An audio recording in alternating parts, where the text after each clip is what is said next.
How to set up a PayPal account for beginners by OFW Milan.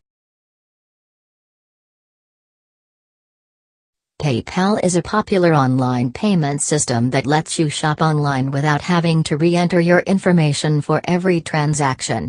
You can easily set up a PayPal account and start using it in a matter of minutes. 1.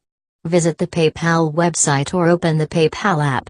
You can create an account from the PayPal homepage or from the app. You can install the app for free from your device's app store. The account creation process is largely the same for both the website and the app. 2.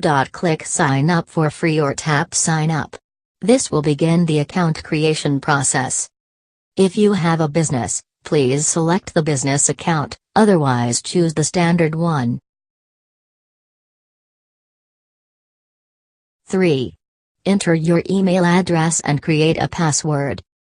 Make sure that you enter a valid email address, as you'll need to use it to verify your account. 4.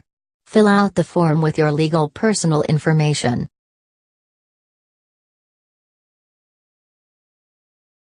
4. 5. 6. The following instructions are optional. Enter your credit or debit card. Enter your bank account information. Apply for PayPal credit. 8. Confirm your email address. In order to receive money at your PayPal account, you'll need to confirm your email address. 9. Link your bank account. In order to send money from your bank account or transfer funds you receive to your account, you'll need to link it with PayPal.